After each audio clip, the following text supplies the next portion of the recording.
Blood dripped onto pristine white snow as Evelyn Carter's world shattered in slow motion. The billionaire CEO who'd built empires with ruthless precision now couldn't remember her own name. Through blurred vision, she saw a stranger's calloused hands were reaching for her hands that belonged to the man whose life her company had destroyed 5 years ago. She didn't know that yet. She didn't know the cabin he carried her to was meant to be his family's dream home before her corporate takeover took everything. All she knew was the bitter cold, and that she was dying. Before we begin this journey of redemption and unexpected love, please hit that like button and drop a comment telling me what city you are watching from. I love seeing how far these stories travel across the world. She was dying in the snow. Until the man she'd destroyed whispered, "You're safe now." The boardroom had fallen silent 20 minutes ago. Evelyn Carter stood at the floor-to-ceiling windows of her Manhattan penthouse office, watching the city lights blur into vertical streaks against the January darkness. 43 floors below, people rushed home to families, to warmth, to lives that didn't require 16-hour workdays and sleeping pills to function. She turned away from the view, her reflection ghosting across the glass, sharp cheekbones, darker circles under her eyes than last month, lips pressed into their habitual thin line. At 41, Evelyn Carter looked exactly like what she was, a woman who'd traded everything soft for something sharp enough to cut through any boardroom in America. "Ms. Carter," her assistant's voice crackled through the intercom. "Your car is ready. I've confirmed the flight plan. You'll arrive in Copper Ridge by 9 p.m. Evelyn didn't respond immediately. She was reading the contract on her tablet for the 7th time, though she'd memorized every clause hours ago. The Copper Ridge Resort acquisition would be her masterpiece, a struggling family business she'd absorb into her empire for a fraction of its worth. The owners were desperate, over-leveraged, one bad season away from bankruptcy. Perfect prey. "Ms. Carter." "I heard you, Rachel." Evelyn grabbed her coat, cashmere, charcoal gray, $1,200. "Tell the pilot I want to be wheels down by 8:30. I'm not wasting time in this weather. The meteorologist says the storm system is intensifying. Then we leave now instead of in an hour." Evelyn's heels clicked against marble as she strode toward the private elevator. "I've flown through worse. Reschedule my morning calls and confirm the contract signing for tomorrow at 7 a.m. 7 a.m. seems... They'll sign when I tell them to sign, Rachel. They have no leverage and they know it." The elevator doors closed on Rachel's worried expression. Evelyn checked her reflection in the polished steel doors, adjusting her collar. She'd learned long ago that hesitation was just another word for weakness. Her father had taught her that before he'd drunk himself to death, before he'd lost everything he'd built and left her with nothing but debt and a last name that meant failure. She'd rebuilt that name into something that made venture capitalists sweat and competitors liquidate. Evelyn Carter didn't take prisoners in business. She didn't leave scraps. She identified weakness, and she exploited it with surgical precision. Copper Ridge was just another surgery. The private jet waited on the tarmac at Teterboro, engines already humming. Evelyn barely acknowledged her pilot's greeting as she settled into the cream leather seat and opened her laptop. 300 emails since this morning. She attacked them methodically, her fingers dancing across the keyboard with the same cold efficiency she brought to everything else. "Ms. Carter, I need to brief you on the weather." Captain Morrison appeared beside her seat, his weathered face tight with concern. "The system moving through the Rockies is worse than forecasted. Wind shear, heavy snow, visibility dropping to near zero in places. Can we make it to Copper Ridge?" "Technically, yes, but I'd strongly advise." "Then we go." Evelyn didn't look up from her screen. "I've paid you very well for your technical expertise, Captain. Use it." Morrison's jaw worked silently for a moment. "Yes, ma'am." The flight was smooth for the first 90 minutes. Evelyn worked through her emails, reviewed the acquisition documents again, and drafted the press release that would announce her latest conquest. Outside the windows, darkness swallowed everything. No city lights, no stars, just a void that seemed to press against the glass. She was finalizing the asset liquidation timeline when the first jolt hit. The jet dropped 20 feet in a single sickening lurch. Evelyn's laptop flew from her hands, crashing against the far wall. Her champagne glass shattered against the mahogany table. Before she could even gasp, the aircraft bucked again, harder this time, throwing her against her seatbelt with enough force to knock the air from her lungs. "This is the captain." Morrison's voice was tight, professional, but Evelyn heard the edge underneath. We're encountering severe turbulence. Remain seated with your seatbelt fastened. The jet pitched violently to the left. Through the window, Evelyn caught a glimpse of white, not clouds, but snow so thick it looked solid. The engine screamed. The whole aircraft shuddered like something dying. We're diverting to the nearest airport, Morrison announced. Copper Ridge is impossible. I'm taking her down at Whitefish Ridge. It's a small municipal field, but it's the only option. Evelyn gripped the armrest as the jet bucked and twisted. She'd flown through storms before, but this felt different. This felt like the sky itself was trying to swat them from the air. The cabin lights flickered. Her tablet slid across the floor and wedged itself under the opposite seat. When they finally broke through the clouds, Evelyn saw only white. Snow covered everything. The runway lights were barely visible through the blizzard. The jet touched down hard, bounced once, then caught. Evelyn tasted blood where she'd bitten her tongue. "Welcome to Whitefish Ridge," Morrison said over the intercom. His attempt at humor fell flat.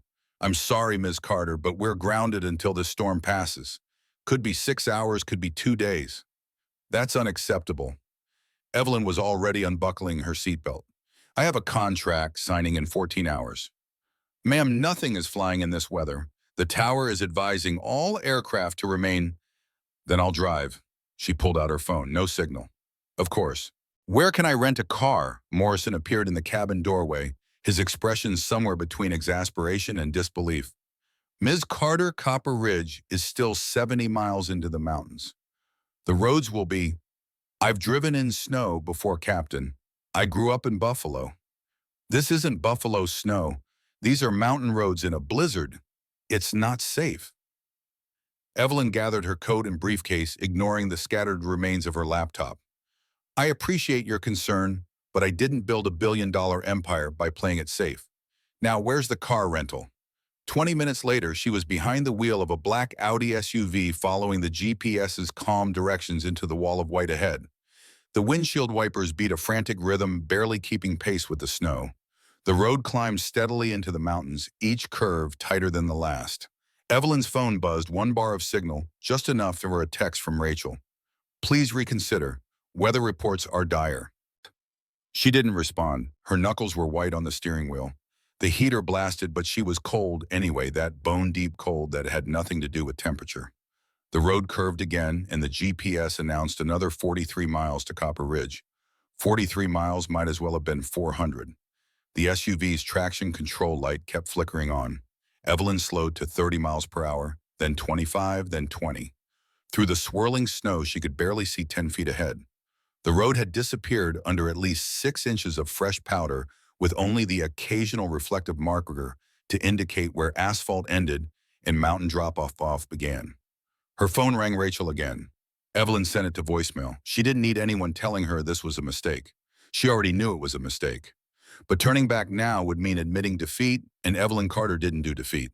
She'd almost convinced herself she'd make it when the road curved sharply to the left and the SUV didn't. It happened in slow motion and all at once. The tires lost purchase on ice hidden beneath the snow. Evelyn's foot slammed the brake. Wrong move, she knew it even as she did it, and the vehicle went into a skid. Trees loomed out of the white. She yanked the wheel right, and the SUV fish-tailed rear end swinging wide. The guardrail appeared like a ghost, too close, too fast. Metal screamed against metal. The world tilted sideways. Evelyn's head cracked against the window, and everything became a kaleidoscope of spinning white and dark and pain. When the SUV finally stopped moving, it was nose down in a drainage ditch driver's side, crushed against a boulder, rear wheels still on the road. The engine had died.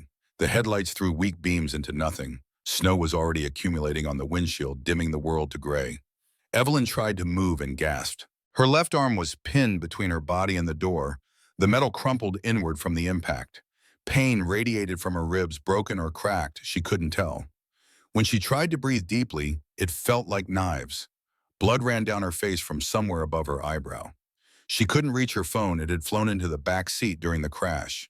The passenger door was blocked by the angle of the ditch. The driver's door was crushed shut. She was trapped. The temperature was already dropping. Evelyn could see her breath misting in the dead air. The heater was off with the engine, and she couldn't reach the keys to try restarting it. Her cashmere coat suddenly seemed as thin as tissue paper. She tried to think. Problem solving was what she did. Every crisis had a solution if you were smart enough and ruthless enough to find it. But her thoughts kept sliding away, unable to gain purchase, like the SUV's tires on that ice. How long before someone found here? The road had been empty since she'd left the airport. In this storm, no one else would be stupid enough to try driving. The rental company wouldn't start looking until she failed to return the vehicle. Rachel knew where she was going, but Rachel also knew better than to send help unless explicitly asked. Evelyn had spent her entire adult life making sure she didn't need anyone. She'd built walls of competence and cold efficiency so high that no one could see the frightened girl from Buffalo who'd watched her father's funeral from the back row because the family couldn't afford seats up front. Now those walls were crushing her. She wasn't sure when she started shivering. The cold crept in slowly, then all at once. Her fingers were numb. Her toes felt like they belonged to someone else. The blood on her face had started to freeze, pulling at her skin. Evelyn closed her eyes, just for a moment, just to rest. The darkness behind her eyelids was warmer than the world outside them. Somewhere in that darkness she dreamed. She was 12 years old again, standing in the snow outside their foreclosed house. Her father sat in his car in the driveway, engine running, not going anywhere. Her mother had left 2 years earlier, just drove away one morning and never came back. Now the bank was taking the house. "It's okay, Evie," her father had said, not looking at her. "I've got a plan. I'd always have a plan." But he hadn't. The plans had died with the business. Then he'd died with a bottle of whiskey and a note that said nothing except, "I'm sorry." Evelyn had learned two things that day: plans were worthless, and the only person you could rely on was yourself. She'd built an empire on those lessons. Now she was dying in a ditch because of them. The sound came from very far away, an engine maybe, or the wind. Evelyn didn't open her eyes. Opening her eyes took energy she didn't have. The cold had moved past pain into something almost pleasant. Her body had stopped shivering. That was good, wasn't it? It meant she was warming up. Some distant part of her brain, the part that had read survival articles in business class magazines, knew that was wrong. Knew that when you stopped shivering, you were dying. But that part of her brain was very far away now, speaking in a language she no longer understood. The sound grew louder. Definitely an engine. A truck, maybe. The vibration rumbled through the ground. Then voices. Male voices, rough and urgent. "See it, Christ," she went straight through. "Get the door open. She's still inside." Hands on the passenger door, wrenching it. Metal groaned. Cold air rushed in, colder than before, shocking. Evelyn tried to protest, but her lips wouldn't move. "Ma'am, can you hear me, ma'am?" She felt herself being lifted carefully, someone supporting her head. Pain flared hot in her ribs, and she cried out, the sound barely a whisper. "Easy, easy, I've got you. You're okay, I've got you." The voice was deep calm despite the urgency. Hands careful and strong, unbuckling her seatbelt. More pain as they eased her arm free from where it was pinned. She was being lifted from the wreckage carried through the snow. Evelyn forced her eyes open to slits. She saw a man's face, blurred and shadowed, frosted breath clouding around his head. 40, maybe 45. Dark hair dusted with snow. Eyes that were kind. When was the last time someone had looked at her with kindness instead of calculation? "Stay with me," he said. "We're almost there. Stay with me." She wanted to tell him she didn't stay with anyone. She wanted to explain that she was Evelyn Carter, that she had a contract to sign, that she didn't need his help. But the words wouldn't come. The world tilted and grayed, and she slipped back into the darkness. This time it wasn't pleasant. This time it was absolute. The cold woke her. Not the killing cold of the ditch, but a different cold, clean and sharp, the cold of snow on her face. Someone was rubbing her hands, her arms generating friction. A voice was speaking close to her ear. "Come on, breathe, breathe. You're okay. You're safe now. Just breathe." Evelyn's lungs expanded, and she gasped the air like ice in her chest. Pain bloomed everywhere, ribs, arm, head. She tried to pull away from the hands, but they held her gently, insistently. "I know it hurts, I know, but you need to stay awake. Can you open your eyes for me?" She tried. When the world was orange and flickering firelight, she realized. A ceiling made of rough wooden beams. Walls of lawn, She was lying on something while wrapped in blankets that smelled like cedar and wood smoke. The man from the wreckage leaned over her, his face clearer now in the firelight. Weathered skin lines around his eyes that spoke of squinting into sun and snow. A scar through his left eyebrow. His hands were calloused, working hands, and they were still rubbing warmth back into her arms. "There you are," he said quietly. "Welcome back." Evelyn's throat was raw. "Where, my cabin, about 2 miles from where you crashed. I was heading home when I saw your tracks go off the road." He grabbed another blanket and tucked it around her shoulders. "You're lucky I came along when I did. Another hour in that cold and—" He didn't finish. He didn't need to. "My phone," Evelyn managed. "I need to—" "No signal up here, even on a good day. Storms knocked out the landline too. We're cut off until it passes." "When will that be?" Weather Service was calling for 3 days of heavy snow before this hit. "Could be longer now." He moved to the fireplace and added another log. Sparks swirled up the chimney. "I'm Michael, by the way, Michael Reed." "Evelyn." She tried to sit up and immediately regretted it. The room spun. Her ribs screamed. She fell back against the cushions with a gasp. "Easy." Michael was beside her in an instant, one hand on her shoulder. "You've got at least 2 cracked ribs. Maybe 3. That cut on your head needed 4 stitches. I did what I could, but you'll want a real doctor to look at it when we can get you to town." Evelyn stared at him. "You stitched my head." "Combat medic training army. Long time ago." He shrugged. "I've kept my kit updated. Lucky for you." She looked around the cabin properly for the first time. One large room, maybe 30 feet square, with a sleeping loft visible above. A kitchen area in one corner, rudimentary but clean. Bookshelves lined one wall, packed with paperbacks and hardcovers. A table by the window held tools. A wood plane chisels sandpaper. The furniture looked handmade but well-crafted. It was the home of someone who'd chosen to live simply, deliberately. Someone who'd walked away from something else. Evelyn knew that walk. She'd walked in the opposite direction. "Thank you," she said finally. The words felt foreign in her mouth.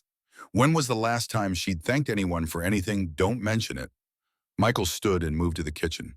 "You need fluids. I've got some broth warming." "Think you can keep it down?" "I don't know. We'll find out."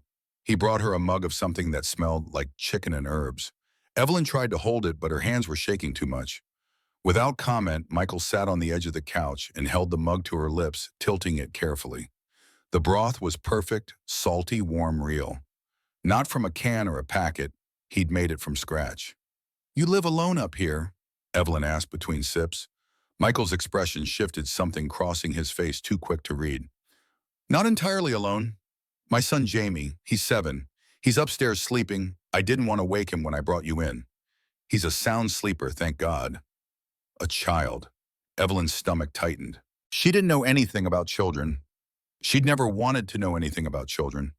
They were messy and unpredictable and represented everything she'd walked away from when she chose the corner office over the white picket fence.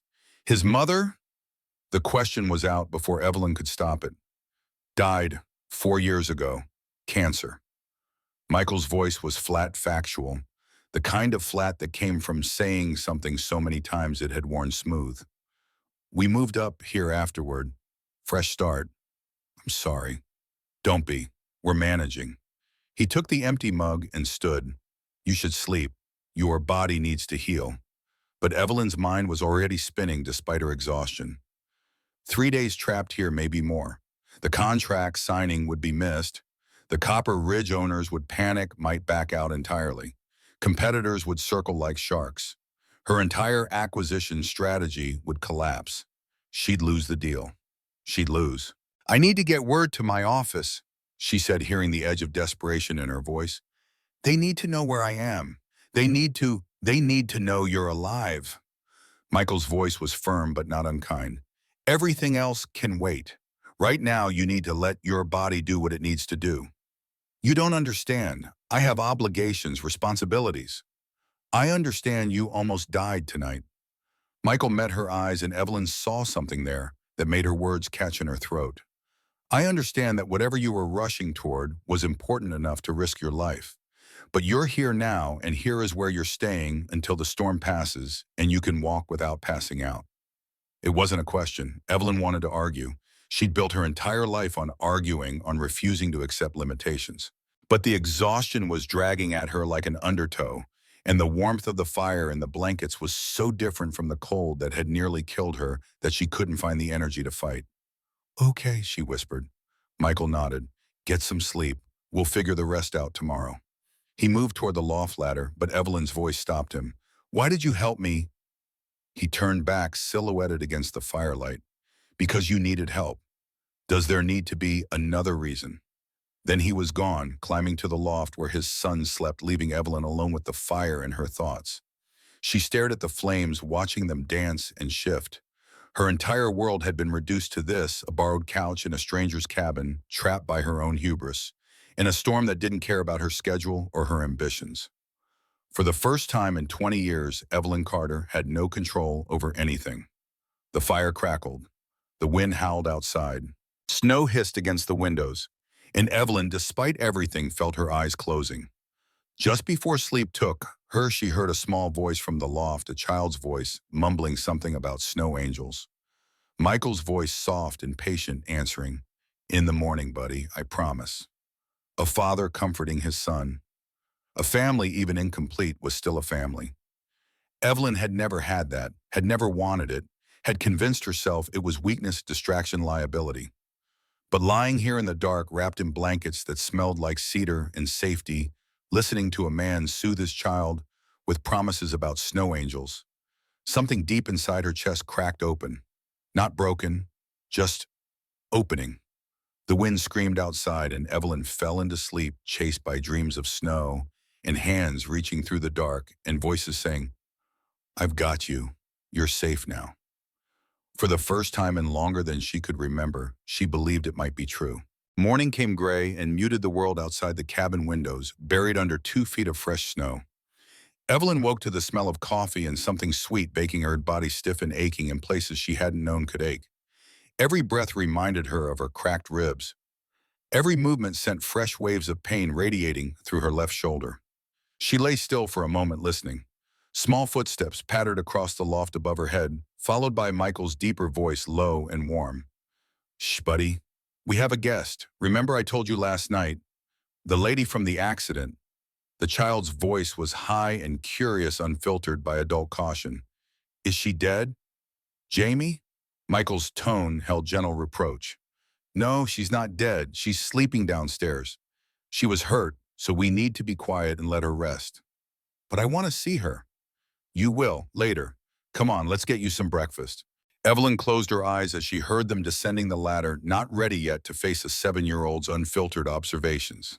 She'd attended exactly 2 children's birthday parties in her adult life, both times as obligatory appearances at executive gatherings, and both times she'd left early with a headache and renewed gratitude for her child-free existence. But the footsteps paused at the bottom of the ladder, and she felt the weight of a child's stare. "Dad, her eyes are moving. I think she's awake."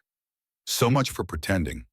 Evelyn opened her eyes and found herself looking at a small boy with his father's dark hair and eyes the color of honey in sunlight. He wore flannel pajamas decorated with cartoon moose and held a stuffed bear that had clearly seen better days. "Hi," Jamie said solemnly. "You almost died." "Jamie," Michael said sharply, but Evelyn surprised herself by almost smiling. "Yeah," she said, her voice rough from sleep. "I did. That's scary." Jamie took a step closer, studying her with the frank interest of someone who hadn't yet learned that staring was rude. "Does it hurt?" "A little. Dad says you need to rest so your bones can get better. Bones take a long time. I broke my arm last year and had to wear a cast for 6 whole weeks." He held up his right arm as evidence, though no cast remained. "Everyone at school signed it. Do you want me to sign your cast?" "I don't have a cast." "Oh." He looked disappointed. "Dad, why doesn't she have a cast?" Michael moved to the kitchen area, his back to them both, but Evelyn heard the smile in his voice. "Because casts are for broken bones, not cracked ribs. Come on, leave her alone and eat your oatmeal." "I don't want oatmeal. I want pancakes." "We're saving the pancake mix." "For what?" "For when we need pancakes more than we need them today." Michael set a bowl on the table. "Oatmeal, now." Jamie sighed with the dramatic weight of a child facing grave injustice, but he climbed onto a chair and picked up his spoon. His eyes never left Evelyn. "What's your name?" he asked around a mouthful of oatmeal. "Millen." "That's a fancy name." "Are you fancy?" Michael turned from the stove. Jamie stopped interrogating our guest. "I'm just asking questions." "You said asking questions is how we learn things." "I also said there's a time and place." But Michael's expression was fond, the exasperation of a parent who knew he was fighting a losing battle. He brought Evelyn a mug of coffee and helped her sit up slowly, carefully adjusting pillows behind her back. His hands were gentle but impersonal, the touch of someone who'd done this before. The coffee was strong and black and perfect. Evelyn wrapped both hands around the mug, savoring the warmth. "Thank you," she said quietly.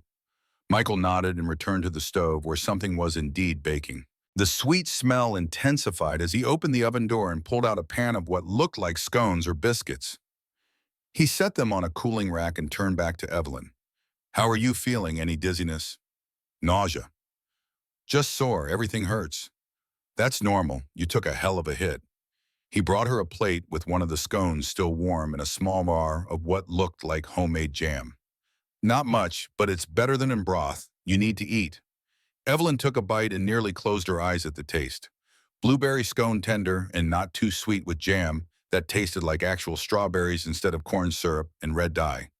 When was the last time she'd eaten anything that hadn't been catered by a restaurant or grabbed between meetings? "You made these?" she asked. "Baking's not that hard when you have time to learn." Michael poured himself coffee and leaned against the counter, watching her eat with the attention of someone monitoring a patient. "We're pretty self-sufficient up here. Have to be." Jamie had finished his oatmeal and was now kneeling on his chair, chin propped on his hands, still staring at Evelyn with unabashed fascination. "Are you married?" he asked. "Jamie," Michael warned. "What, I'm just asking." "No," Evelyn said. "I'm not married." "Why not?" "Because I chose not to be." Jamie considered this. "My mom died. That's why she's not married to Dad anymore, but she was before when she was alive. They loved each other a lot." He said it matter-of-factly, the way children stated truths they'd been told so often they'd become rote. "Do you love anyone?" The question landed like a stone in still water, sending ripples Evelyn didn't want to examine. She looked down at her scone, crumbling the edge with her thumb. "I love my work," she said finally. "That's not the same thing." Jamie's honey-colored eyes were far too knowing for 7 years old. "Dad says work is just what you do, not who you are." Michael set his coffee down with more force than necessary. "All right, that's enough. Jamie, go get dressed and brush your teeth properly, this time, not just the front ones." "But now, buddy," Jamie slid off his chair with another theatrical sigh and trudged toward the ladder. Halfway up, he turned back. "I'm glad you didn't die, Evelyn," he said seriously. "Dad would have been sad if he saved you and then you died anyway." Then he was gone, scrambling into the loft with the thoughtless energy of childhood. Michael rubbed his face with both hands. "I apologize for the interrogation. He doesn't have much filter." "It's fine." And strangely it was. Jamie's bluntness was refreshing after years of corporate doublespeak and carefully calibrated conversations. "He seems like a good kid." "He is." Michael's expression softened. "Too good sometimes. Too trusting. I worry about that." "Why did you move up here?" Evelyn asked, then immediately regretted it. The question was too personal, too probing. But Michael didn't seem to mind.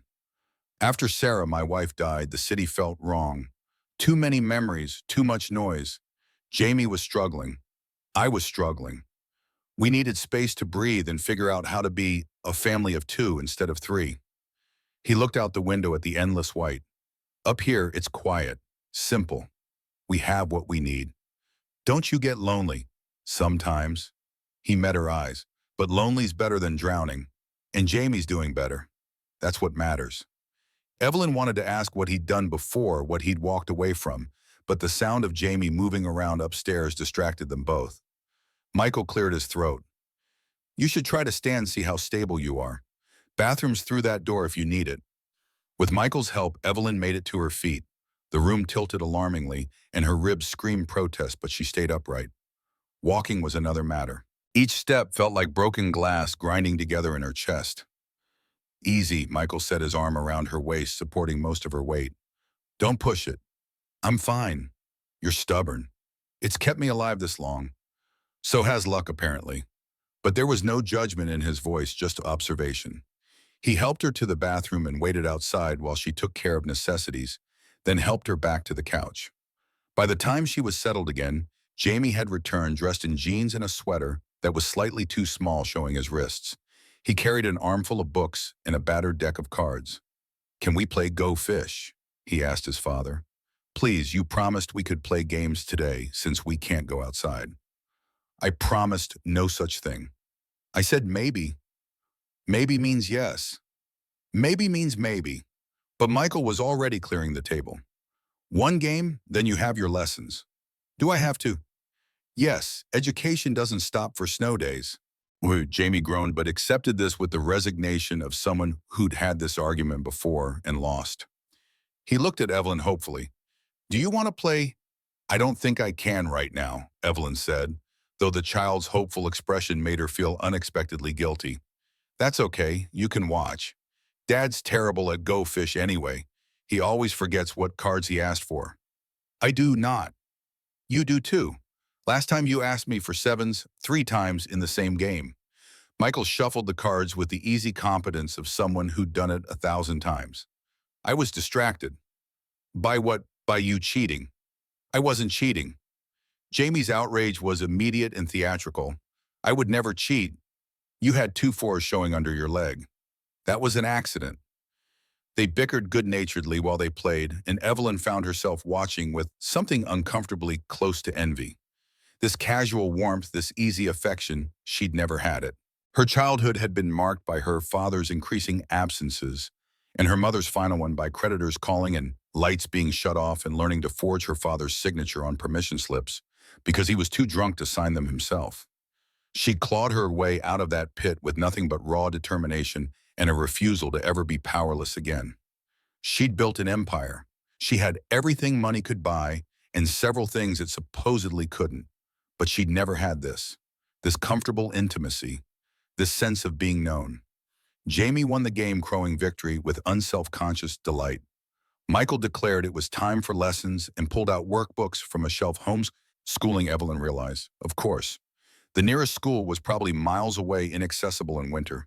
While Jamie worked on math problems at the table, Michael moved around the cabin with quiet efficiency.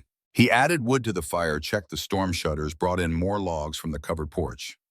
Snow had drifted halfway up the door. He had to dig for 5 minutes just to open it. It's still coming down, he reported, brushing snow from his shoulders. Radio says another 18 inches expected before it tapers off tomorrow night. Tomorrow night. Evelyn's chest tightened. The contract signing was already lost. By now, the Copper Ridge owners would have heard about her plane's emergency landing, might even think she was dead.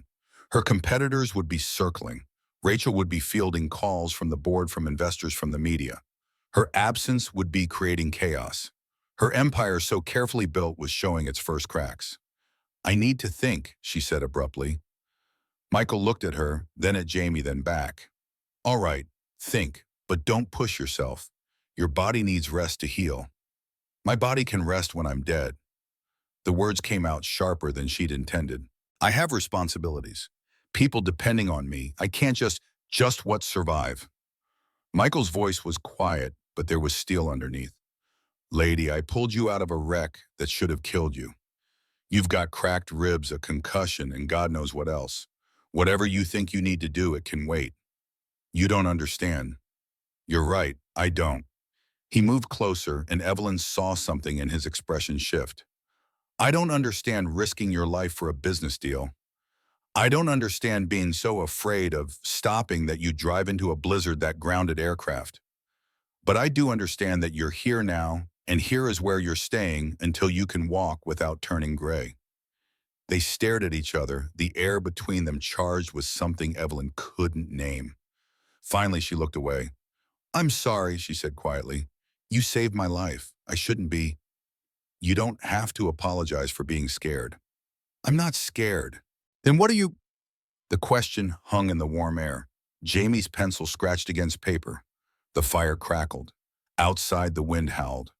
Lost, Evelyn whispered. I'm lost. Michael's expression softened. He sat on the edge of the couch, careful not to jostle her. When he spoke, his voice was gentle. Then maybe being stuck here isn't the worst thing. Sometimes getting lost is how you find your way. Before Evelyn could respond, Jamie appeared at the table's edge, holding up his workbook. Dad, I finished the fractions. Can I be done now? Michael reviewed the work, made a few corrections, and released his son with orders to stay in the loft and play quietly. Jamie scampered away happily, and soon sounds of imaginary battles drifted down from above. He's a good student, Michael said, returning to the kitchen. Smart like his mother. She was a teacher before she got sick. How long was she sick? 18 months from diagnosis to... He stopped, cleared his throat. 18 months. Most of it was decent. We had time to say goodbye. Jamie got to know her, really know her. That's something. I'm sorry, Evelyn said again and meant it. Don't be. We had 12 good years. Some people don't get that. He was pulling out ingredients, his movements practiced and economical. Soup for lunch. Hope you like vegetable beef. I like whatever doesn't require me to move. That earned her a small smile. Michael worked in silence for a while, chopping carrots and celery browning beef in a heavy pot. The domesticity of it was almost hypnotic. Evelyn watched his hands, capable hands, scarred and weathered but steady, hands that had pulled her from death, hands that now diced onions with surprising precision. What did you do before you moved here? She asked. Michael's knife paused for just a moment. Worked for a tech startup in Seattle. Middle management, decent salary, stock options. The usual. Why did you leave? After Sarah died, they were understanding for a while, but eventually understanding becomes impatience. I was missing deadlines, zoning out in meetings. They needed someone focused, and he swept the vegetables into the pot. I was drowning, so I left. Took Jamie and everything we could fit in a truck and came here. Just like that. Just like that, he added broth to the pot, adjusted the heat. This cabin belonged to Sarah's grandfather. He left it to her when he died, back before we were married. We used to come up here for weekends before Jamie was born. It was our someday place, someday when we retire, someday when we need peace. Turned out someday came early. Evelyn processed this. Don't you miss it? The career, the money, the stress, the politics, the feeling that I was always running but never getting anywhere. Michael leaned against the counter. No, I don't miss it. I miss Sarah. I miss the life we were supposed to have, but the corporate world that I can live without. Not everyone can just walk away. No, he agreed. Most people are too scared. They convince themselves they need things they don't actually need. The bigger house, the nicer car, the title on the business card. They build cages and call them careers. The words stung because they were too close to true. Evelyn's entire identity was wrapped up in her title, her company, her reputation. Without those things, who was she? Some of us didn't have a choice, she said quietly. Some of us built ourselves from nothing because the alternative was starving. Michael's expression shifted. Fair point. I'm sorry.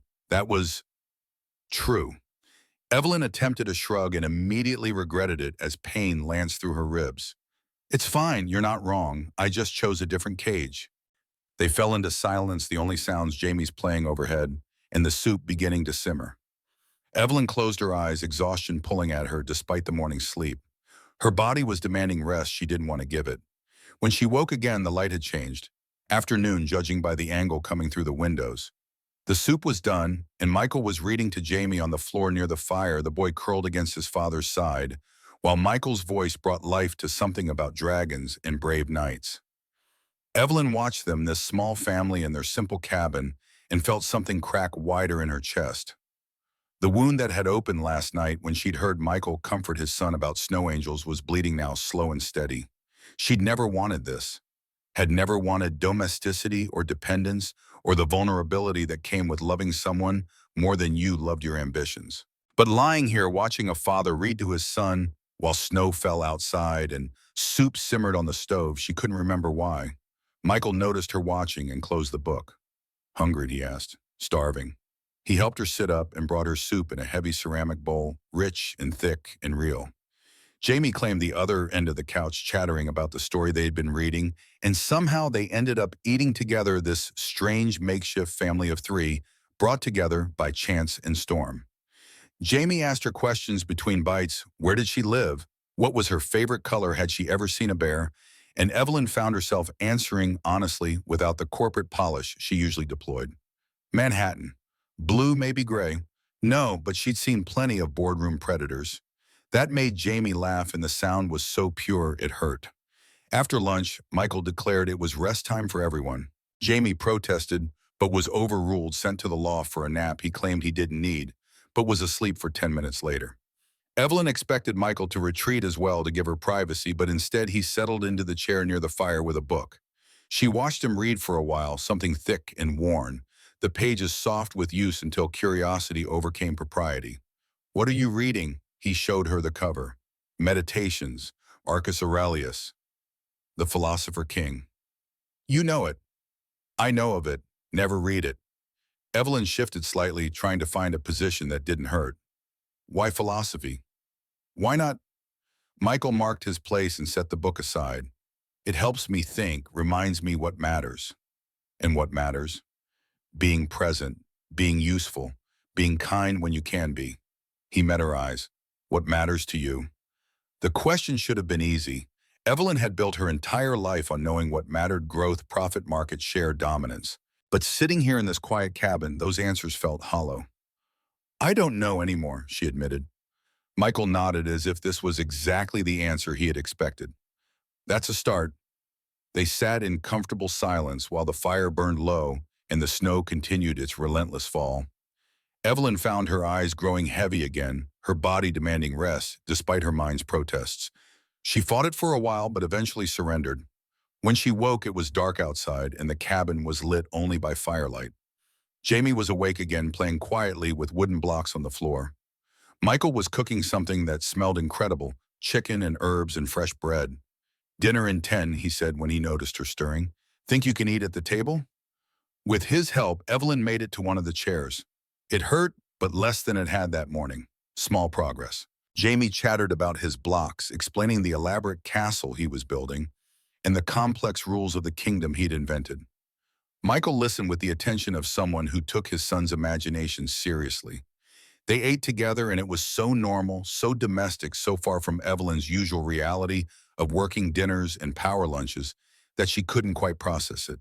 But she found herself laughing at Jamie's jokes, asking questions about his kingdom, meeting Michael's eyes across the table, and seeing something there that made her breath catch. After dinner, Jamie wanted to play cards again. This time, Evelyn joined them, sitting at the table with a blanket wrapped around her shoulders, learning the rules of a game she'd never played as a child. She lost terribly, but found she didn't mind. When Jamie finally went to bed, protesting the entire way until Michael's firm, now buddy, ended the debate, Evelyn and Michael were left alone in the firelight. Thank you, Evelyn said quietly, for all of this. I know I'm an inconvenience. You're not an inconvenience. You're a person who needed help. Michael poked at the fire, sending sparks dancing. Besides, it's nice having another adult to talk to. I love Jamie, but conversations about dragon kingdoms have their limits. Evelyn smiled. He's wonderful. You're doing a good job with him. Some days I'm not sure about that. Michael's expression was thoughtful, distant. I worry I'm not enough, that he needs more than one broken parent in a cabin in the woods. You're not broken. We're all broken somewhere. He looked at her directly. Some of us just hide it better. The words landed like an accusation, gentle but precise. Evelyn looked away into the fire, watching the flames consume the wood. I spent my whole life building walls, she said quietly, making sure I never needed anyone, never depended on anyone. And it worked. I have everything I ever wanted. Except I don't know what I wanted anymore. She pulled the blanket tighter. I was so busy building the empire I forgot to ask why I needed one. Michael was quiet for a long moment. When he spoke, his voice was careful. My wife used to say that success was just a story we tell ourselves to avoid looking at the parts that hurt. She said the real work wasn't building something big, it was building something true. Sounds wise. She was. The grief in his voice was old, but not gone, a wound that had scarred but still ached. I miss that. having someone who saw through my excuses. They sat in the firelight, two damaged people in a cabin in the snow, and for the first time in years, Evelyn didn't feel the need to fill the silence with strategy or ambition or plans. She just sat, just breathed, just existed in a moment that demanded nothing from her except presence. Outside, the storm howled on burying the world in white, and inside, something in Evelyn's carefully constructed armor continued to crack and break and maybe just maybe begin to heal. The storm finally broke on the third day, leaving the world crystalline and silent under 4 feet of snow. Evelyn woke to sunlight streaming through the windows so bright after days of gray that it hurt her eyes. She could hear Jamie outside his laughter, punctuating the stillness as he built something in the snow. She'd been in the cabin for 72 hours, 3 days that felt like 3 weeks, or 3 minutes, she couldn't decide which. Time moved differently here, unmoored from meetings and deadlines and the relentless ticking of her former life.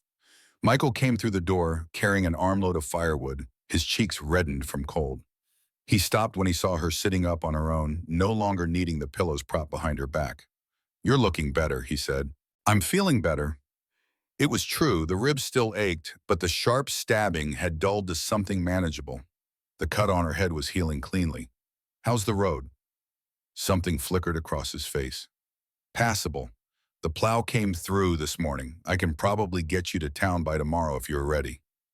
Tomorrow, back to civilization, back to her phone, her office, the wreckage of whatever remained of the Copper Ridge deal, back to being Evelyn Carter's CEO instead of just Evelyn, a woman who'd been learning to play Go Fish and listen to stories about dragon kingdoms.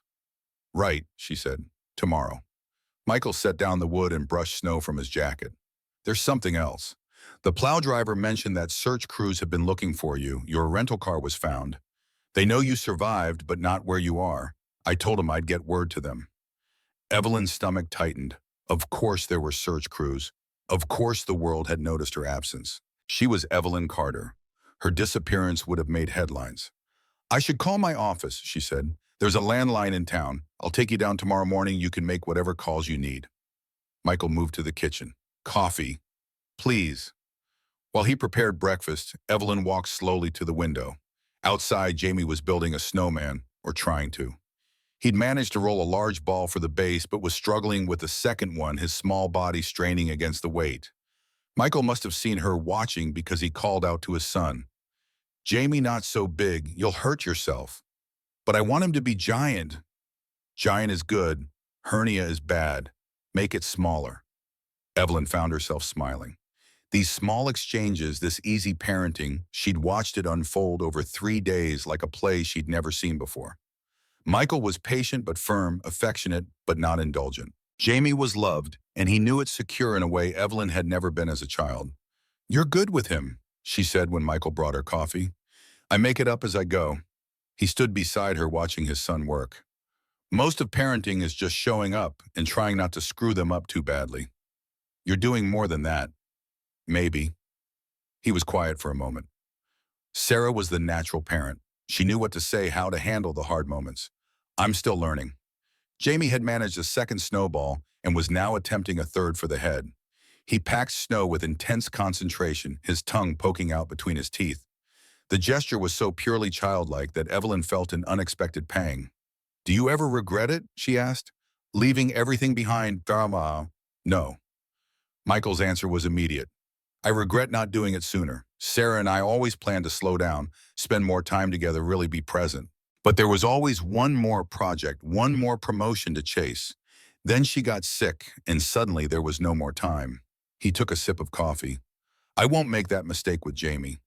I won't sacrifice the present for a future that might never come." The words hit Evelyn like a physical blow. How many years had she spent building her empire, promising herself she'd rest later? Enjoy it later, live later. How many relationships had she avoided? How many experiences had she missed, all in service of a tomorrow that kept receding like a horizon? "I should go help him," Michael said, setting down his mug. "You want to come out? Fresh air might do you good." "I don't have proper clothes, Shams."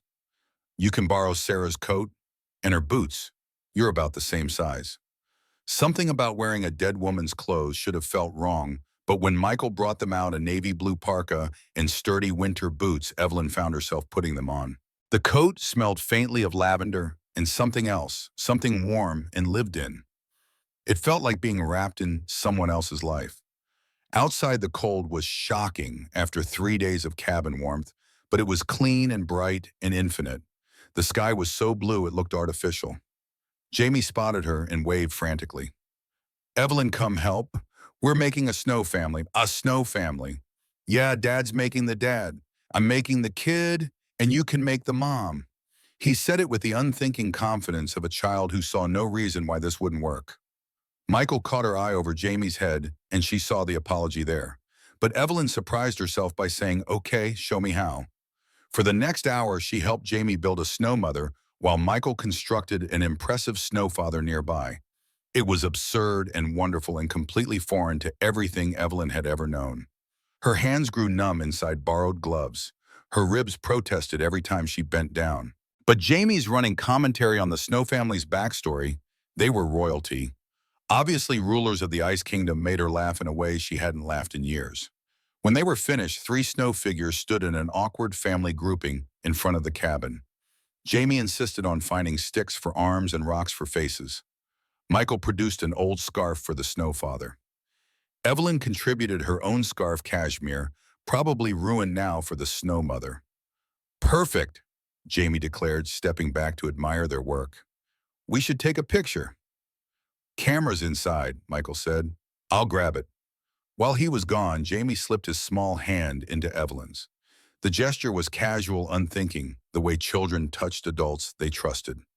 Evelyn looked down at him, this little boy who'd lost his mother and somehow remained open and sweet and unbearably brave. "I'm glad you stayed with us," Jamie said simply. "It's been fun." Evelyn's throat tightened. "I'm glad too." Michael returned with an old digital camera and took several shots of the Snow family alone, Jamie posing proudly beside his creation, and then at Jamie's insistence, one of the 3 of them standing together behind their snow counterparts. "Say Ice Kingdom," Jamie shouted. They did, and the camera clicked, freezing a moment that Evelyn knew she'd remember long after the snow melted and this strange interlude ended. Back inside, warming themselves by the fire, Michael made hot chocolate while Jamie chattered about building an entire snow village tomorrow. Evelyn sat at the table, her hands wrapped around her mug, watching them move around each other with practiced ease. This was what family looked like. Not perfect, not whole, but present, real, true. And she was leaving tomorrow. The thought sat heavy in her chest. She should have been relieved, should have been eager to return to her life, to salvage what remained of her business, to rebuild her empire.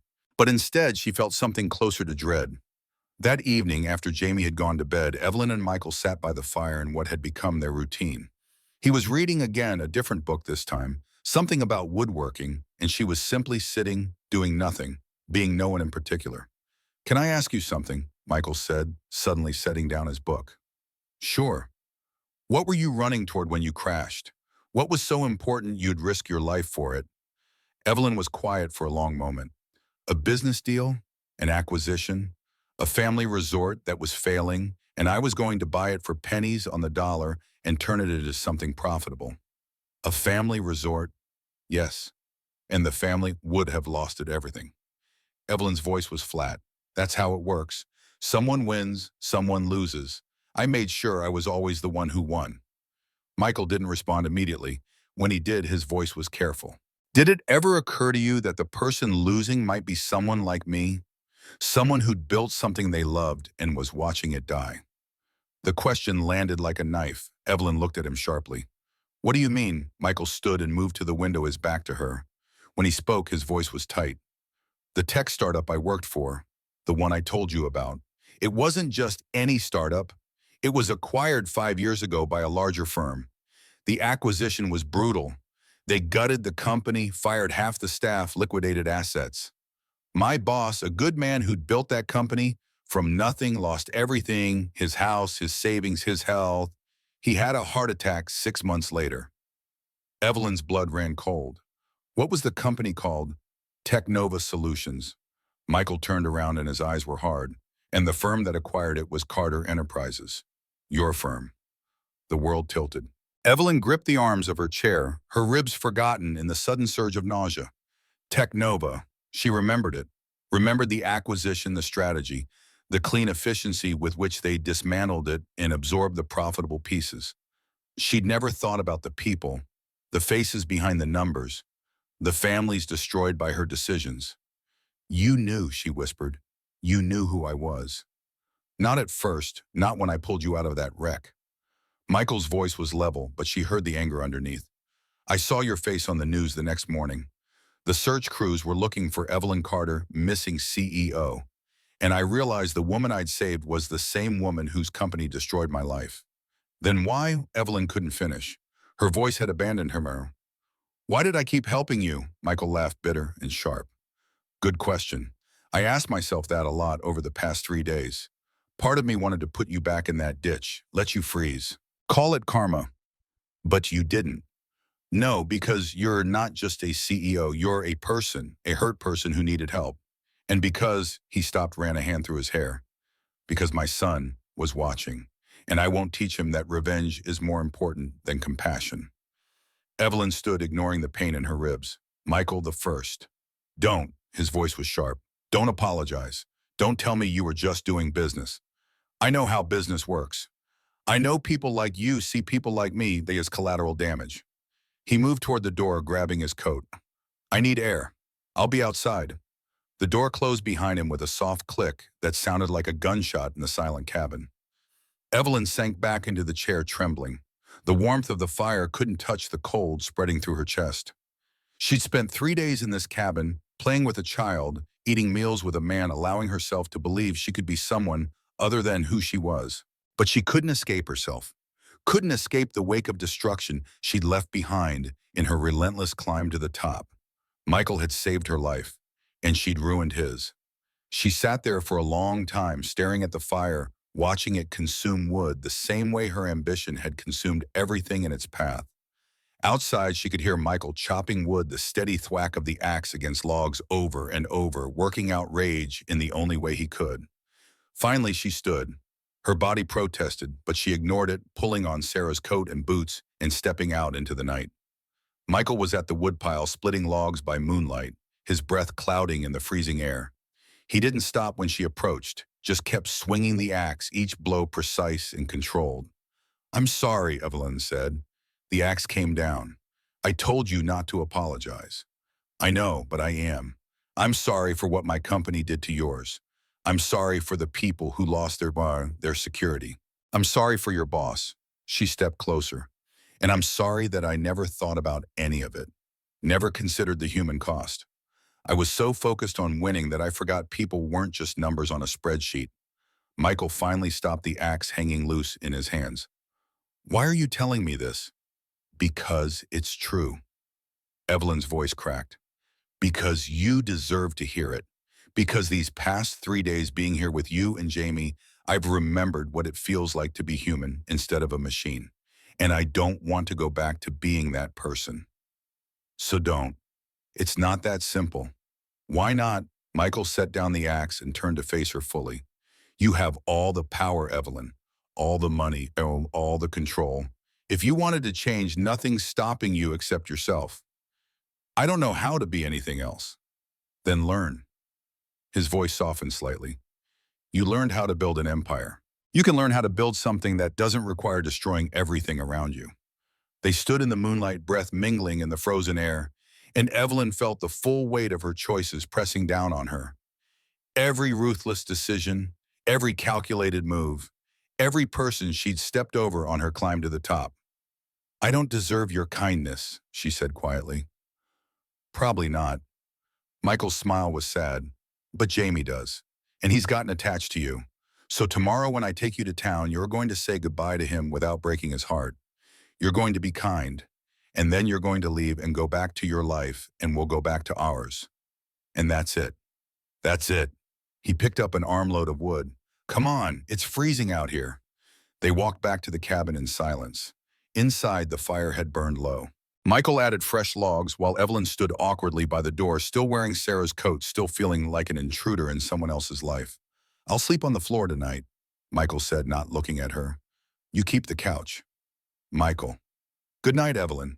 He climbed the ladder to the loft and she heard him moving around up there, settling in beside his son. Evelyn removed the borrowed coat and boots and lay down on the couch, pulling blankets around herself that still smelled like cedar and wood smoke. Sleep was impossible. She stared at the ceiling beams, watching shadows dance in the firelight, replaying every moment of the past 3 days. Jamie's laughter, Michael's steady kindness, the feeling of rolling snowballs and playing cards and being part of something that had nothing to do with profit margins or market share. She'd tasted something real here, something true, and tomorrow she was walking away from it. Somewhere in the small hours of the morning, she must have dozed because she woke to pale light filtering through the windows and the sound of Michael making coffee. He didn't speak to her, just set a mug on the table within reach and returned to the kitchen. Jamie came down the ladder, rubbing his eyes, still in his pajamas. He brightened when he saw Evelyn. "Morning, are we building more snow stuff today?" Michael's voice was gentle. "Not today, buddy. Evelyn's leaving this morning. I'm taking her to town." Jamie's face fell. "Already? But you just got here." "I've been here 3 days," Evelyn said softly. "That's not very long." He climbed onto the couch beside her. "Can't you stay longer?" "I have to go back to work." "Why work is boring? Stay here and play with us." Evelyn's throat tightened. She looked at Michael, but he was studiously focused on breakfast, giving her no help. She turned back to Jamie. "I wish I could, but I have responsibilities. People who need me. We need you too." Jamie's honey-colored eyes were so earnest it hurt to look at them. "Dad's been happier since you came, and I like having you here. It feels like—" He stopped suddenly, shy. "Like what?" Evelyn asked gently. "Like we're a family again. Not just me and Dad, a real family." The words broke something in Evelyn's chest. She pulled Jamie into a careful hug, mindful of her ribs, and felt him burrow against her like he belonged there. Over his head, she met Michael's eyes. The anger from last night was gone, replaced by something sadder. "I have to go," she whispered to Jamie, "but I'll never forget you, or this place, or how kind you have been to me. Will you come back?" Evelyn wanted to say yes, wanted to promise this sweet child that she'd return, that this wasn't goodbye forever. But she'd learned long ago not to make promises she couldn't keep. "I don't know," she said honestly. Jamie pulled back, studying her face. Then he nodded, accepting this with the fatalism of a child who'd already learned that people left. "Okay," he said quietly, "but if you do come back, we'll build the biggest snow kingdom ever. Promise?" "Promise." After breakfast, Evelyn gathered her things, her ruined phone, her briefcase, the scattered pieces of her former life. Michael loaded them into his truck while Jamie helped Evelyn into Sarah's coat one last time. The drive to town was silent except for the crunch of snow under tires. The road Michael drove was barely more than a track winding through forest and over ridges gradually descending into the valley where civilization waited. With every mile, Evelyn felt the weight of her real life settling back onto her shoulders like a familiar but unwelcome coat. The town was small, one main street, a few shops, a diner that probably served as the social hub. Michael pulled up in front of a building that advertised itself as the general store and post office. "Phone's inside," he said. "Nancy, who runs the place, will let you make calls." Evelyn nodded. She should have gotten out immediately, but she couldn't quite make herself move. "Michael," she started, but he shook his head. "Don't. Just be better. That's all I ask. Be better than you were." "I'll try. Try hard." She got out of the truck and walked to the store, feeling his eyes on her back. Inside, a woman in her 60s looked up from behind the counter, her face creasing in recognition. "You're that CEO everyone's been looking for." "Yes, I need to make some calls." Nancy pointed to an old landline on the wall. "Help yourself, no charge." Evelyn picked up the receiver and dialed Rachel's number from memory. It rang once before her assistant answered, voice frantic. "Evelyn, oh, thank God we've been—" "I'm fine, Rachel. I'm in a town called—" She looked at Nancy. "Whitefish Ridge," Nancy supplied. "Whitefish Ridge. I need you to—" Evelyn stopped. Through the store's window, she could see Michael's truck idling in the street. He hadn't left yet, was waiting to make sure she was okay even now, even after everything. "Be better," he'd said. Evelyn took a breath. "Rachel, I need you to cancel the Copper Ridge acquisition." Silence on the other end. Then, "Cancel it, Evelyn. We've already—" "I know what we've done. Cancel it anyway. Reach out to the family directly.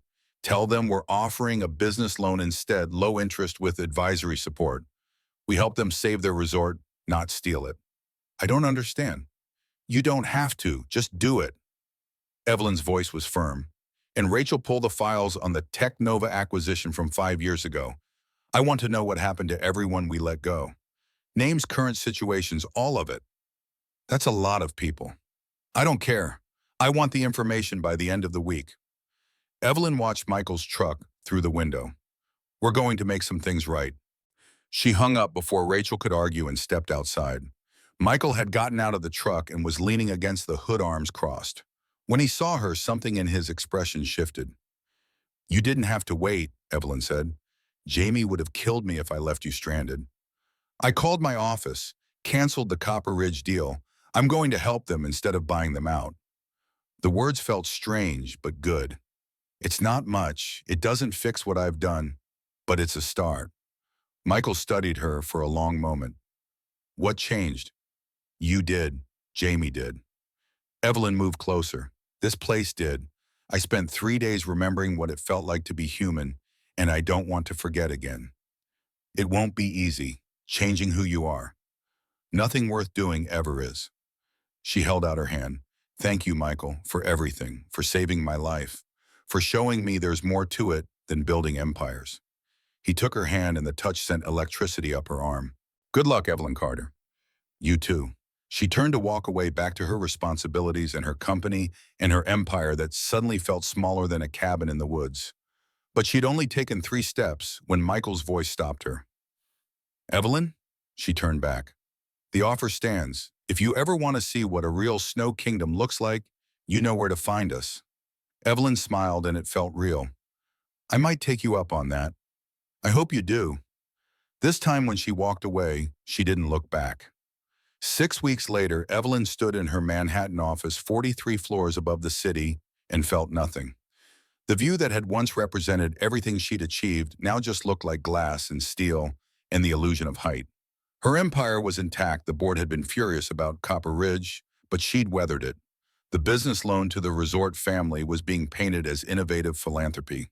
Her PR team had spun the whole thing into a narrative about conscious capitalism and responsible leadership. It was all lies, but the market loved it. Stock prices were up. She should have been relieved. Instead, she felt hollow. Rachel appeared in the doorway with another tablet full of reports requiring her attention. The Tech Nova files you requested. I've flagged the cases that seemed most urgent. Evelyn took the tablet and scrolled through names.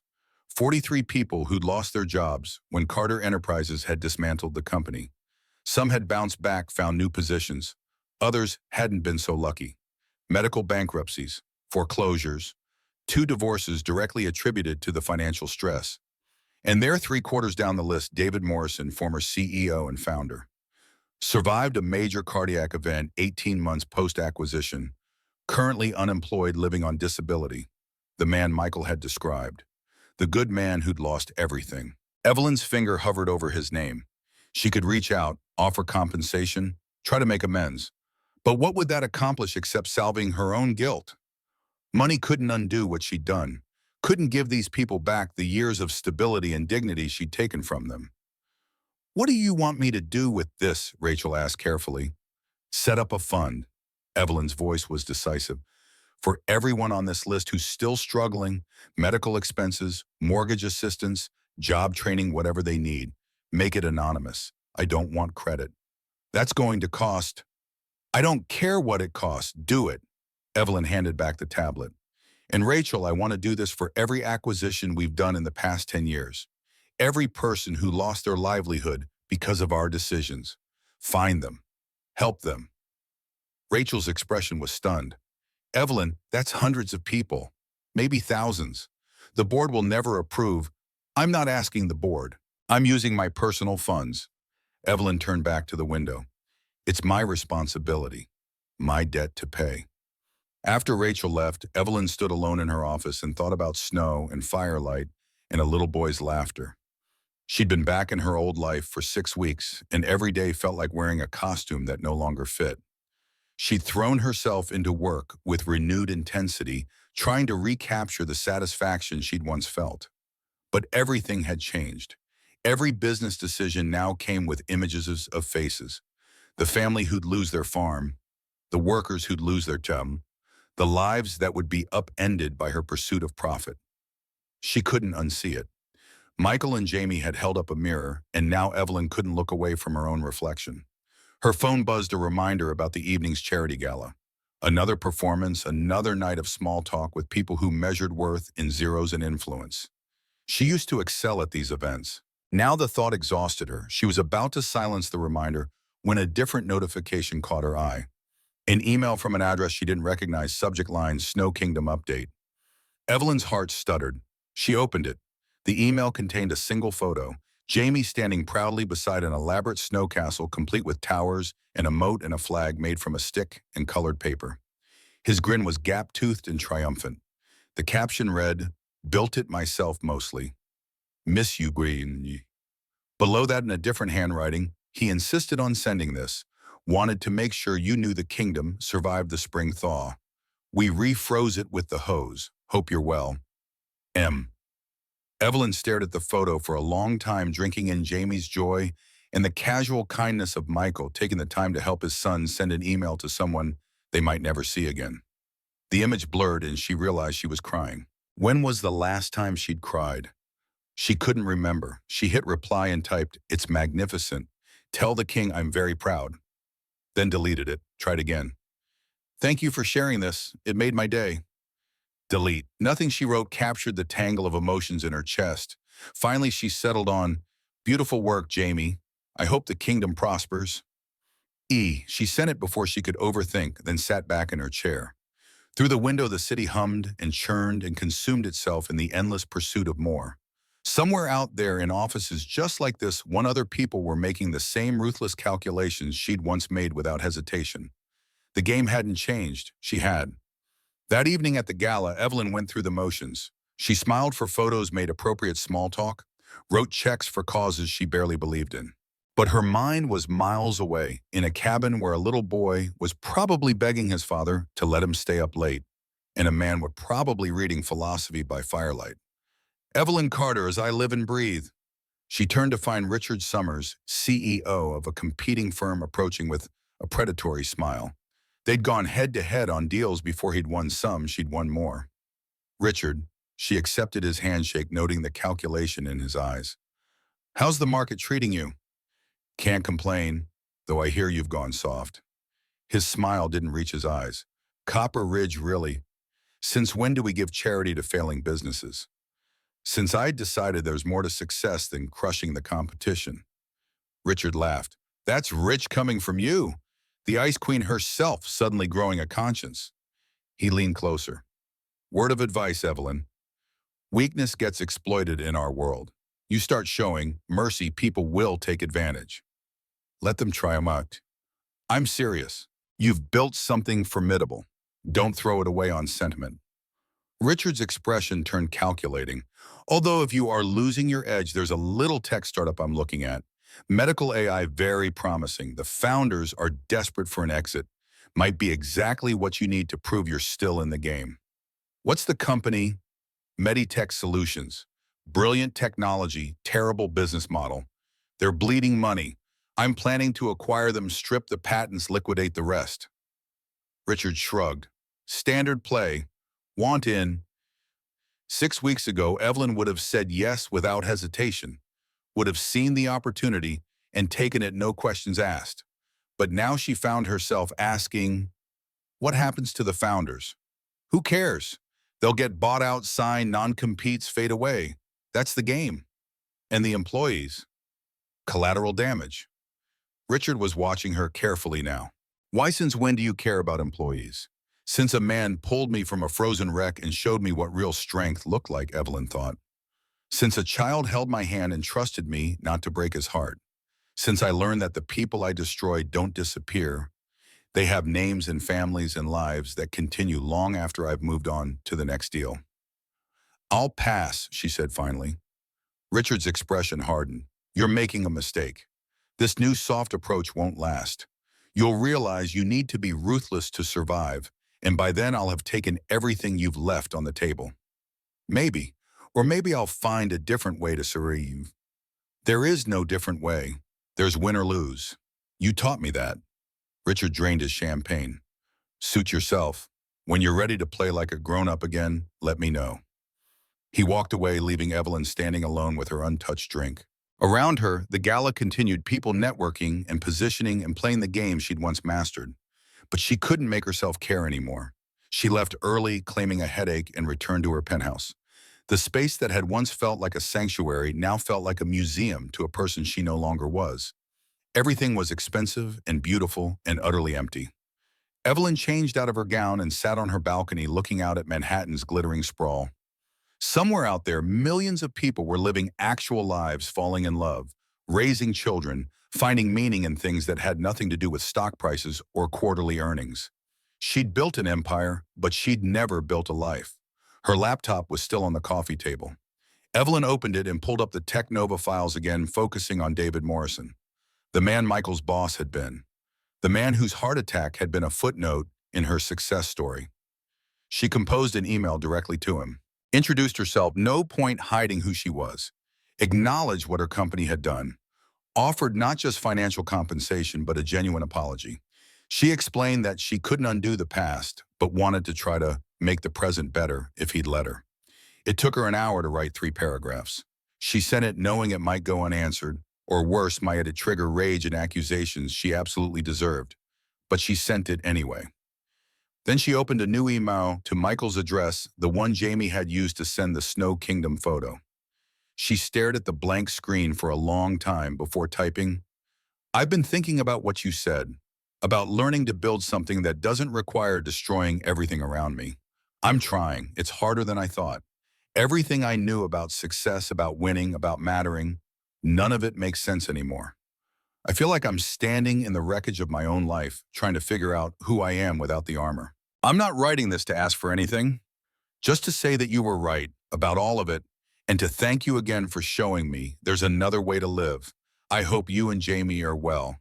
I hope the kingdom stands strong." She sent it before she could second-guess herself, then closed the laptop and went to bed. Sleep came fitfully, full of dreams about snow and boardrooms that turned into cabins, and Michael's voice saying, "You have all the power. If you wanted to change, nothing's stopping you except yourself." She woke to dawn light and her phone buzzing. 3 voicemails from Rachel, increasingly frantic. Evelyn listened to them with growing dread. Richard Summers had leaked her Copper Ridge decision to the business press, spinning it as weakness. The board was calling an emergency meeting. 2 major investors were threatening to pull out. Her stock had dropped 8% overnight. The empire was fracturing.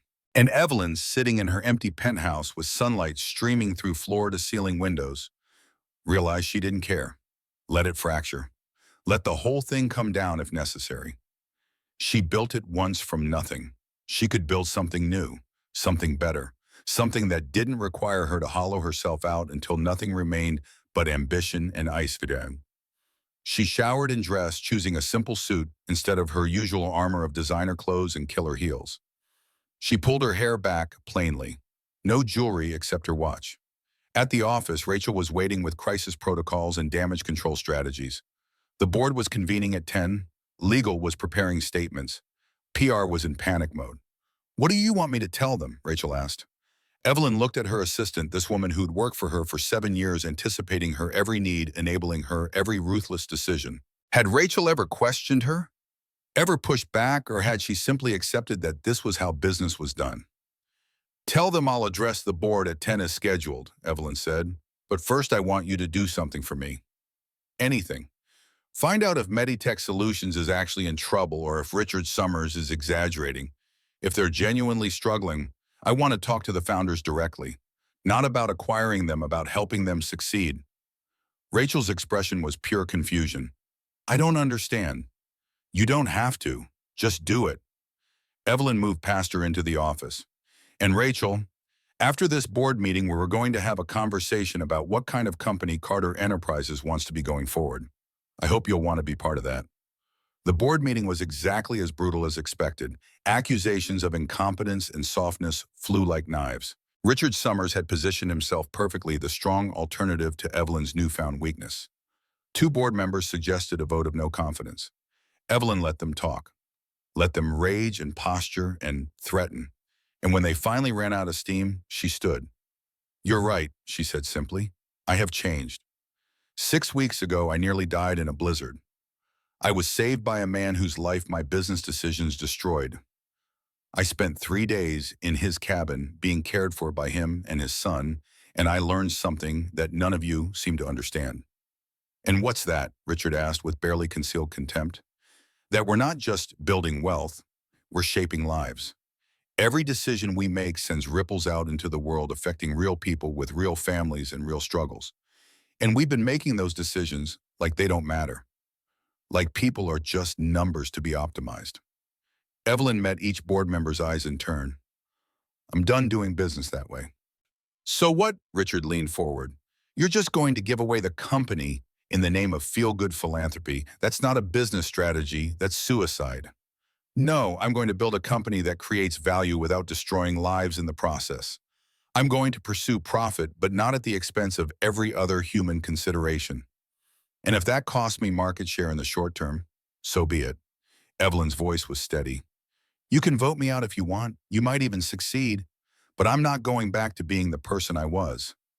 The room erupted again, voices overlapping, accusations and counter-arguments blending into noise. Evelyn stood in the center of it, calm and certain for the first time in weeks.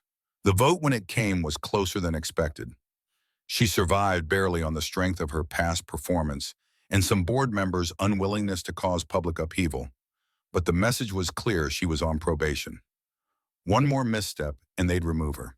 Evelyn returned to her office and found an email notification. Reply from Michael's address. Her hand shook slightly as she opened it. Jamie made me promise to answer your email right away. He was very concerned that you were sad. Kids have good instincts. Change is hard, especially when it means admitting you were wrong. But it's also how we grow.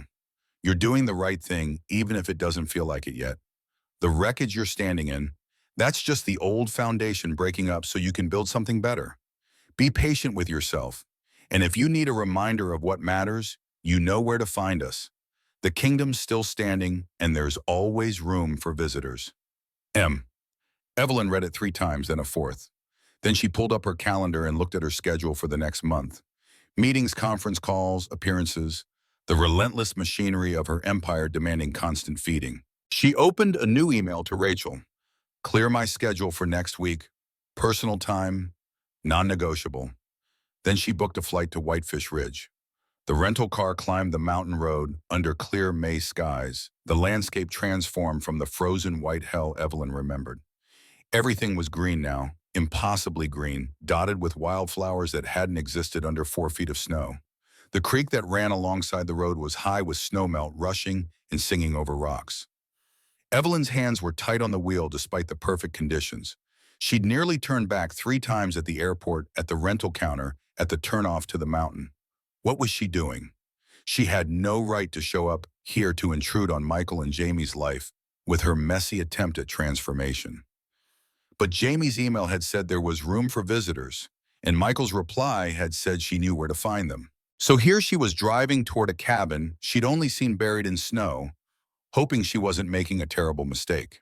The road looked different in daylight and fair weather, but she recognized the curve where she'd lost control of the drainage ditch that had nearly become her grave. She slowed instinctively, her chest tight. The guardrail had been repaired. New metal gleamed against the weathered sections. 2 more miles, and then the turnoff appeared, a dirt track through the trees, exactly as Michael had described it. Evelyn took it slowly, following the winding path until the cabin appeared in a clearing. It was beautiful. In the January blizzard, she'd seen only a refuge, a place of warmth and safety. But now, with afternoon sun slanting through the pines and the meadow around it lush with spring growth, it looked like something from a storybook. The logs were honey-colored and weathered, the porch wrapped around 2 sides, flowers in window boxes adding splashes of color. A truck was parked out front, Michael's. She recognized it. And in the meadow beyond, a small figure was running through the grass, arms outstretched like wings. Jamie. Evelyn parked and got out slowly, her heart hammering. She'd practiced what she'd say on the flight in the car, but now every prepared sentence had fled. She was just standing there uselessly when Jamie spotted her. His shriek of delight was piercing. "Evelyn!" He ran toward her at full speed, launching himself at her in a tackle hug that nearly knocked her over. Evelyn caught him automatically, her ribs fully healed, now protesting only slightly. "You came back." Jamie was talking a mile a minute, his words tumbling over each other. "Dad said you might, but I wasn't sure, and I thought maybe you forgot about us. But you didn't, and you're here, and you have to see everything, because it's totally different now. There's flowers and frogs, and I found a bird's nest with babies in it, and—" Jamie let her breathe. Michael's voice came from the porch. Evelyn looked up and found him standing on the steps, a dish towel over his shoulder, his expression unreadable. Jamie released her reluctantly and grabbed her hand instead. "Come on, you have to see the baby birds." "In a minute, buddy," Michael said, coming down the steps. "Let's let Evelyn say hello first." He stopped a few feet away, studying her with those careful eyes. Evelyn suddenly felt ridiculous in her designer jeans and expensive blouse, overdressed for mountain meadows and baby birds. "Hi," she said, inadequate and foolish. "Hi." Michael's expression softened slightly. "You look good. Healthy." "So do you." It was true, the tension she'd seen in him during those snow-trapped days had eased. He looked younger somehow, more settled into himself. "Thank you for responding to my email. I wasn't sure if I'd want to see you again." Michael's smile was wry. "I wasn't sure either, but Jamie was very persuasive, and I was curious." "About what? Whether you'd actually change, or whether this was just a phase that would pass once you got back to your real life." Evelyn met his eyes. "I'm here, aren't I?" "You are." He glanced at Jamie, who was practically vibrating with impatience. "All right, buddy, show her the nest, but carefully." Jamie dragged Evelyn toward a grove of aspen trees, chattering the whole way about the mama bird and how they had to be very quiet or they'd scare her. Michael followed at a distance, giving them space but staying close. The nest was tucked in the crook of a low branch, a small cup of twigs and grass containing 3 tiny blue eggs. Jamie pointed them out with reverent whispers, and Evelyn found herself whispering back, caught up in his excitement. "They should hatch any day now," Jamie explained in his most serious voice. "Dad says we have to watch from far away because human smell can make the mama abandon them. So we built a watching post." He pointed to a fallen log positioned about 20 feet away. "Want to see by—" They spent an hour at Jamie's watching post, the boy maintaining a running commentary about bird behavior and nest building and the specific kind of worms these particular birds preferred. Michael eventually joined them, sitting on the log with easy comfort while Jamie wedged himself between them. "He's been obsessed with those eggs for 2 weeks," Michael said quietly. "Checks them every morning before breakfast." "They're important," Jamie said with the gravity of someone explaining something obvious to slow adults. "It's a big responsibility being born. The babies need someone to watch out for them." Evelyn's throat tightened. She looked at Michael over Jamie's head and saw her own emotion reflected in his eyes. This child who'd lost his mother and been uprooted from everything familiar still had enough heart to care about baby birds. When the sun started sinking toward the mountains, Michael declared it was dinner time. Jamie helped Evelyn to her feet as if she were the child and he the caretaker, and led her back to the cabin. Inside, everything was as she remembered, but also different. The same warm wood and simple furniture, but now there were drawings taped to the walls, Jamie's artwork, dinosaurs and spaceships and elaborate castles. A jar of wildflowers sat on the table. Books were stacked everywhere. It was lived in and loved and real. "I hope you like spaghetti," Michael said, moving to the kitchen. "It's Jamie's favorite, and therefore the only thing we eat on Fridays." "Spaghetti's perfect." "Can Evelyn stay for a sleepover?" Jamie asked immediately. "Please, she can have my sleeping bag and I'll sleep in yours." And "Jamie, we don't even know if Evelyn is planning to stay for dinner, let alone—" "I'd love to stay," Evelyn said, surprising herself. "If that's okay." Michael paused in pulling out a pot. "You sure it's not exactly the Four Seasons here?" "I'm sure." Something in his expression shifted. "Okay then, we'll make it work." Dinner was chaotic and wonderful. Jamie spilled his milk. Michael burned the garlic bread slightly, and Evelyn found herself laughing more than she had in months. After they'd cleaned up, Jamie helping, by rewashing already clean dishes, they played cards until Jamie could barely keep his eyes open. Michael carried him up to the loft, and Evelyn heard their quiet conversation, the ritual of bedtime. When Michael came back down, he had blankets and a pillow. "Couch is all yours," he said, setting them down. "Same spot as last time." "Thank you," Evelyn paused, "for letting me stay. For not what turning you away." Michael moved to the fire, adding a log, even though the night was warm. "I'm not that cruel, besides seeing Jamie's face when you showed up." He trailed off, shaking his head. "He really missed you." "Just him." Michael turned to face her. "What are you really doing here, Evelyn?" "I don't know." She sat on the couch, pulling her knees up. "Your email said there was room for visitors, and I needed to see if this place was real or if I'd imagined it. And it's real, more real than anything in my life for the past 6 weeks." Evelyn looked at him directly. "I've been trying to change. Actually change, not just perform change for the board or the media. I set up funds for everyone affected by my past acquisitions. I'm restructuring how my company evaluates deals. I turned down 3 profitable opportunities because they would have hurt people. Good. The board nearly voted me out. My stock price is down. My competitors are circling." Evelyn's voice remained steady. "And I still don't regret it." Michael sat in the chair across from her. "That must be hard, walking away from everything you built." "I'm not walking away. I'm trying to rebuild it into something I can live with." She met his eyes. "You said I had all the power, that nothing was stopping me except myself. You were right. So why are you here? Seems like you've got it figured out." Evelyn stopped searching for words.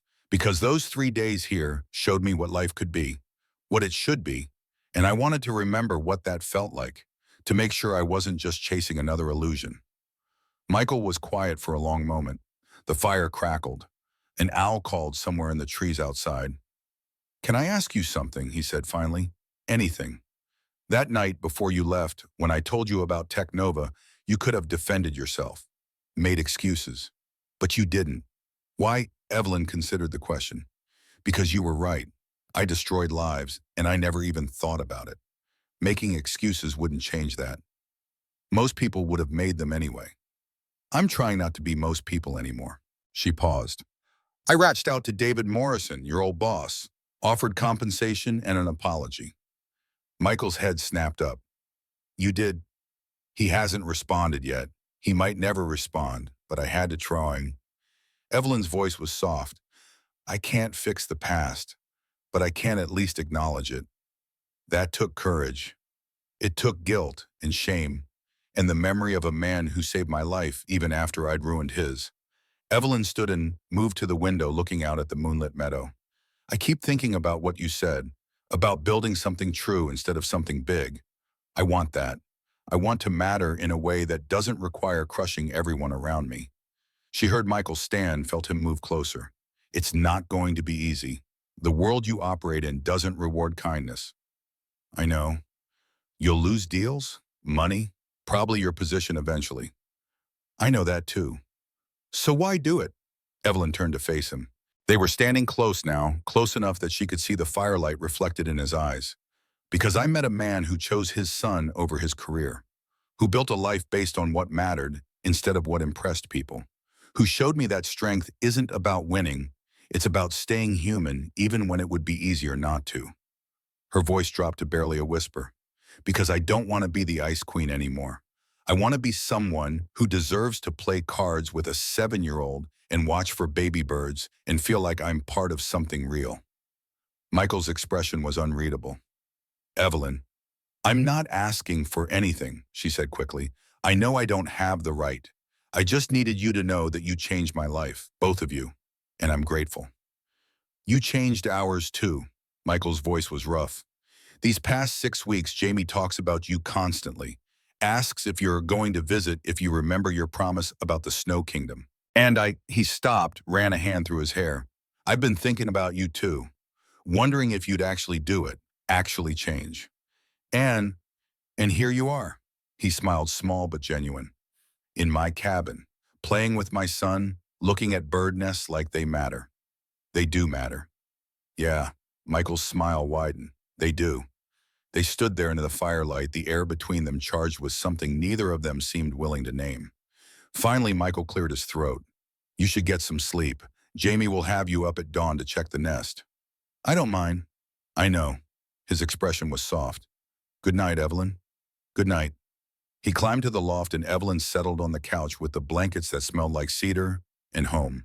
Through the window, she could see stars, more stars than existed in Manhattan, a whole sky full of them. She fell asleep thinking about baby birds and spaghetti dinners, and the way Michael had said her name like it meant something other than CEO or billionaire or ice queen, like it just meant Evelyn. Morning came with Jamie shaking her awake, his whisper somehow louder than normal speech. Evelyn? The eggs. One of them is hatching. She let him drag her outside in her borrowed pajamas, Michael's spare flannel that swallowed her whole, and they crept to the watching post, where Michael was already positioned with binoculars.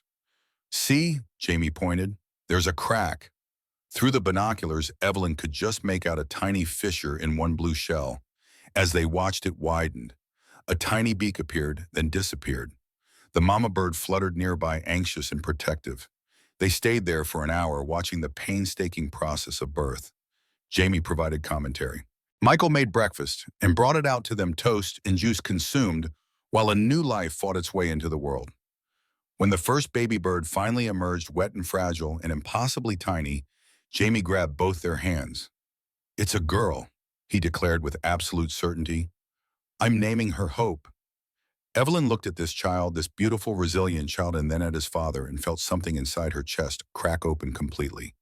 Not breaking, opening, like an egg releasing something new. Hope is a perfect name, she said softly. They spent the day in the meadow. Jamie showed her his collection of interesting rocks. They climbed to a ridge where you could see 3 mountain ranges. They picked wildflowers, and Michael wove them into Jamie's hair until the boy looked like a woodland sprite. And Evelyn, who'd built empires and commanded boardrooms and intimidated industry titans, found herself completely content doing nothing more important than this. That evening, after Jamie had gone to bed, Evelyn and Michael sat on the porch steps watching the stars emerge. I have to go back tomorrow, Evelyn said quietly. Board meeting Monday. Crisis management. I know, but I'd like to come back, if that's okay. Michael was quiet for a moment. Why? Because I'm happier here in one day than I've been in 6 weeks of trying to fix my life. Evelyn turned to look at him. Because Jamie makes me laugh and you make me think, and this place reminds me what actually matters. Because, Michael prompted when she stopped. Because I think I'm falling in love with the life you've built here. With the simplicity and the honesty and the way you measure success by whether your son is happy instead of what your stock price is doing. She took a breath. And maybe I'm falling in love with you too, which is terrifying and probably stupid and completely inappropriate given everything I've done, but it's true. Michael didn't respond immediately. When he did, his voice was carefully controlled. Evelyn, you don't have to say anything. I know it's complicated. I know I don't deserve. Stop. Michael took her hand, his calloused fingers warm against hers. Just stop. You're not the villain you think you are. You made mistakes. You've acknowledged them. You're trying to do better. That's more than most people ever do. And for what it's worth, I've been thinking about you too, more than I should, more than I'm comfortable with. He squeezed her hand. Sarah's been gone 4 years. I thought I was done with this, with feeling this way about anyone. But then you crashed into my life literally and everything got complicated. I'm sorry. Don't be. Michael smiled. Jamie adores you, and I like who you're becoming, who you're trying to be. What does that mean? It means come back. Visit when you can. Let's figure this out slowly without pressure or expectations. He turned to face her fully. I'm not going anywhere. This cabin, this life, it's not temporary for me. But your life is in Manhattan. Your work is there. I won't ask you to give that up. What if I want to, then we'll talk about it, but not yet, not until you're sure. Michael's expression was serious. I won't be your escape, Evelyn. If you come here, it has to be because you want this life, not because you're running from another one. Fair enough. Evelyn leaned against his shoulder, feeling the solid warmth of him. Thank you for giving me a chance I don't deserve. Everyone deserves a second chance, even ice queens. His tone was teasing but gentle. Besides, you promised Jamie a snow kingdom. Can't back out now. They sat in comfortable silence while the stars wheeled overhead and the forest settled into night sounds. Evelyn felt something she hadn't felt in years, maybe ever: peace. Not the absence of conflict, but the presence of rightness. Like all the pieces of her life were finally starting to align. She left the next morning after a breakfast where Jamie made her promise to come back soon to email regularly to remember about the Snow Kingdom. Michael walked her to her car while Jamie waved from the porch. "Drive safe," Michael said. And Evelyn, "Yes, be brave. What you're doing, trying to change an entire company culture, standing up to your board, it matters. Don't let them break you." "I won't." She stood on tiptoe and kissed his cheek. "Thank you for everything." The drive down the mountain felt different than the drive up. Lighter, more certain. Evelyn had gone to the cabin looking for answers and found something better: a path forward. Not easy, not simple, but true. Her phone buzzed as she reached cell coverage. 17 missed calls from Rachel, emails piling up, the familiar chaos of her corporate life demanding attention. But also at the bottom of her inbox, an email from David Morrison. She pulled over to read it. "Miss Carter, I received your message with surprise and, I'll admit, skepticism. I don't know what you hope to accomplish with this outreach, but I appreciate the acknowledgement. The past 5 years have been difficult for my family. Your compensation offer is generous, though it doesn't undo the damage. However, I'm willing to meet. Not for closure, I'm not sure there is such a thing, but because my daughter says holding on to anger only hurts me. If you're sincere about making amends, I'm willing to listen. David Morrison." Evelyn read it 3 times, her eyes stinging. It wasn't forgiveness. Maybe it would never be forgiveness. But it was a door opening, a chance to face what she'd done and try to make it right. She typed a response: "Thank you for responding. I would be honored to meet whenever works for you. I know I can't undo the past, but I'm committed to doing better going forward. I owe you that much and more. Evelyn Carter." She sent it, then pulled back onto the road. Manhattan was waiting. The board meeting was waiting. The hard work of transformation was waiting. But now she had something to fight for beyond market share and profit margins. She had Jamie's laughter and Michael's quiet strength and the image of a baby bird named Hope breaking free from its shell. She had a reason to be better. And for the first time in her carefully constructed life, Evelyn Carter knew what success actually looked like. It looked like a cabin in the woods, a little boy watching baby birds, and a man who'd saved her life by showing her how to live. The empire could wait. The board could wait. Everything could wait. She had work to do, and this time she was going to do it right. The road stretched ahead, winding down from the mountains toward the city, and Evelyn drove it with a steady hand and a lighter heart, carrying the smell of wildflowers and wood smoke back to her world of glass and steel. This time she wouldn't lose herself in it. This time she knew the way home.